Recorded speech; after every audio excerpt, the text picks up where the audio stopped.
Now the moment we've all been waiting for. I'm Nate Riggle, and you are listening to The Way of the Bonfire. Although the world is full of suffering, it is also full of the overcoming of it. The person who said this has every right to claim that they understand it. This is Helen Keller.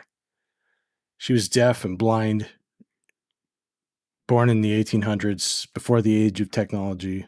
She wrote 14 books and hundreds of speeches and essays, and she knows what suffering feels like because she was deaf and blind from the not just one of the impairments, but both, from a very young age, just around like her 1.5 mark, a year and a half.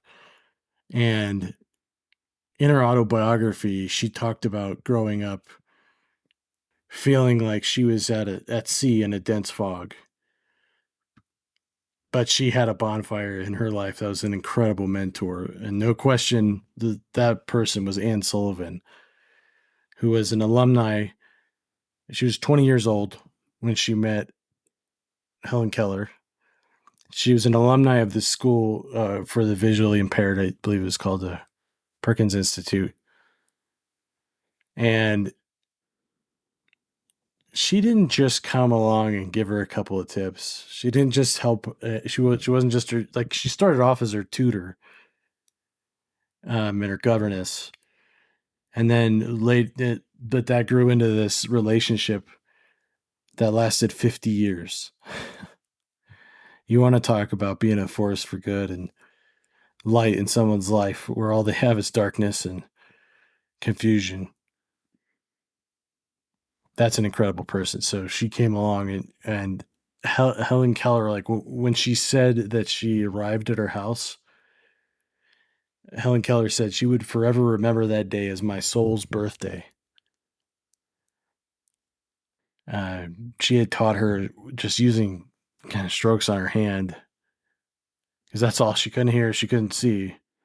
That's how she, over time, through a lot of frustration, figured out how to understand the whole world around her. And then Helen Keller got incredibly curious. I mean, if you want to talk about the poster child for curiosity, it's Helen Keller, because she didn't even have all the faculties and senses to look around and figure it out. But she was probably a lot more curious than you and I have ever been.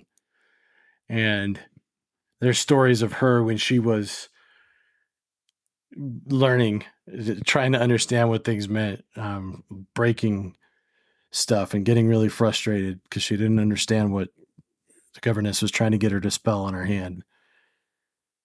But then once it started to click, she said she demanded to know how to spell every single object she could possibly touch in her surroundings. And then Helen Keller went on to go and change a lot of people's lives and bring this light into their eyes so they weren't stuck in this sea of dense fog. And I think a lot about that. We don't have as many physical and other kinds of impairments as Helen Keller. Or maybe you do. Maybe there's some way you're listening to this like Helen Keller did, to listen to music, and she was still able to hear it and understand it. But my guess is that anybody who is listening to this is probably not having that impairment. And if you feel like you've lost your vision, and I'm speaking metaphorically, obviously, and you can't seem to hear the birds singing as clearly or the music playing in your life,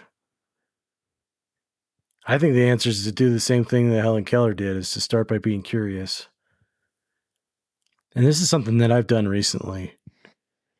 I'm at an inflection point in my life. I started a podcast, obviously, for a reason. I want to stand up and be a light and warmth in the world. And it's based off of things that have happened. So obviously not everything's been perfect. But one thing that I always do when I hit this point is I say, okay, time to take a step back.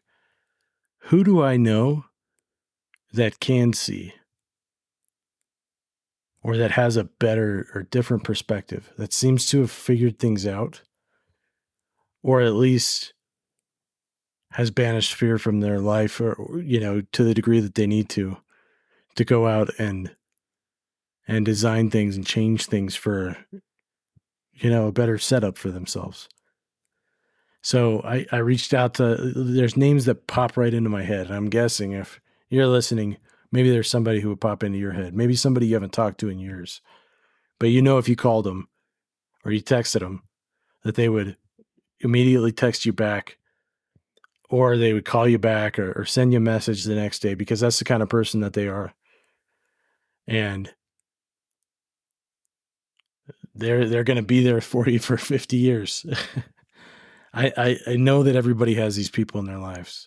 My dad, when he died, I almost just forgot about all these people. And I just thought, oh, there's nobody else. I lost my Aunt Sullivan.